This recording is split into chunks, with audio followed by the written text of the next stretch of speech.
जय गुरुदेव। स्वागत है आप सबका आपके अपने चैनल 1008 खेचरी विशेषज्ञ में। खेचरी मुद्रा सीखना इंटरनेट के माध्यम से पूर्णतः असंभव है, पर यदि आप इसे सीखना चाहते हैं या फिर आपके मन में इसे लेकर कोई भी संशय या फिर प्रश्न है, तो आप स्वयं पूज्य गुरुवर से संपर्क कर सकते हैं। संपर्क के सभी माध्यम आपको नीचे डिस्क्रिप्शन बॉक्स में और साथ ही वीडियो में भी उपलब्ध हो जाएंगे।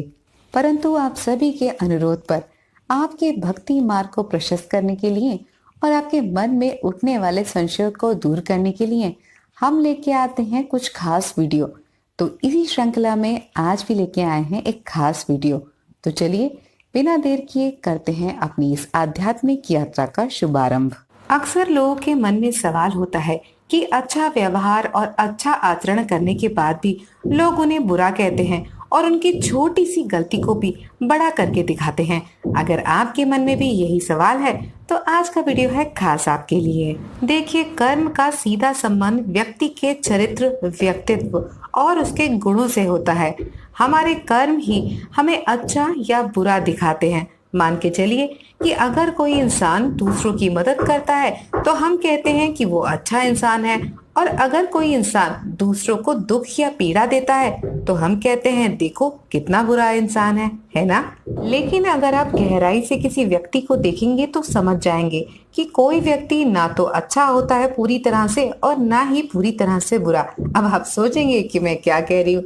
तो देखिए, हर व्यक्ति के अंदर अच्छाई और बुराई का एक अनुपात यानी कि प्रपोर्शन होता है। अगर किसी व्यक्ति के अंदर अच्छाई ज्यादा दिखती है तो हम उसे अच्छा कहते हैं, और अगर किसी के अंदर बुराई ज्यादा दिखती है तो हम उसे बुरा कहते हैं। पर सच्चाई तो ये है कि हर अच्छे से अच्छे इंसान में कोई ना कोई बुराई जरूर होती है, और बुरे से बुरे इंसान में भी कोई ना कोई अच्छाई छुपी होती है।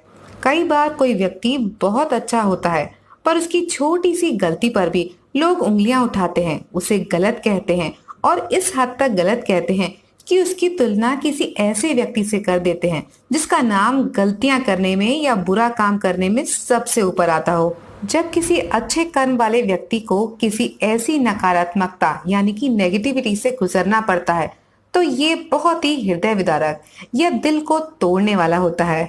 अब सवाल उठता है कि आखिर ऐसा होता ही क्यों है। तो देखिए, मैं मानती हूँ कि मनुष्य का जीवन एक कोरी चादर जैसा है।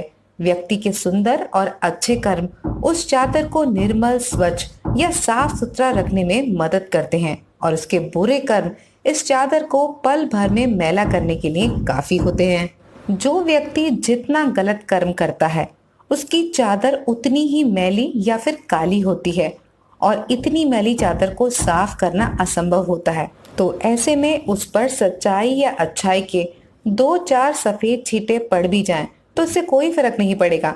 लेकिन अगर आपकी निर्मल सफेद चादर पर 1-2 काले छींटे पड़ गए तो सबको दिखेंगे, और आपकी चादर को लोग साफ नहीं गंदा कहेंगे। याद रखिएगा कि दाग लगी हुई चीजों को कोई नहीं सजाता। यही कारण है कि आपकी छोटी गलतियां भी दूसरे लोगों को दिखाई देती हैं, और इसी कारण लोग आपकी तुलना किसी ऐसे बुरे व्यक्ति से करते हैं जो बुराई में बहुत आगे होता है, क्योंकि उस समय दाग लगी या मैली चादर दोनों एक ही जैसी होती हैं, किसी भी काम की नहीं।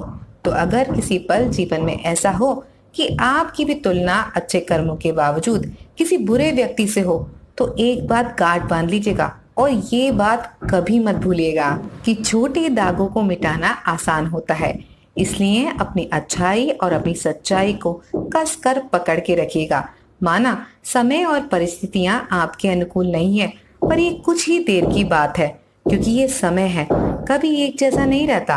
अगर अपनी सच्चाई को खुद से कसकर लपेटेंगे तो सफाई से बाहर आ पाएंगे, और खुद को दोबारा निर्मल और स्वच्छ आसानी से साबित कर लेंगे। लेकिन अगर आप ऐसा नहीं करेंगे तो पल भर में ही खुद को इतना गंदा कर लेंगे कि शायद खुद को साफ करते करते आपकी उम्र छोटी पड़ जाए। तो इसीलिए चलते चलते आपसे एक बात जरूर कहूंगी कि सच्चाई और अच्छाई ईश्वर का स्वरूप है। अच्छाई से जुड़ा कोई भी व्यक्ति ईश्वर का प्रतिनिधित्व करता है, और ईश्वर को हराना और उसे मिटाना असंभव है। आशा करती हूँ मेरी बातें आप तक पहुंची होंगी और आपके मन का संशय भी दूर हो गया होगा। वीडियो खत्म करने से पहले एक बात जरूर कहूंगी कि अच्छे कर्म करते रहिए और ईश्वर से प्रेम करना कभी मत छोड़िएगा। इसी विचार के साथ आज के लिए बस इतना ही। फिर मिलेंगे अगले वीडियो में, तब तक के लिए जय गुरुदेव, जय बद्री विशाल।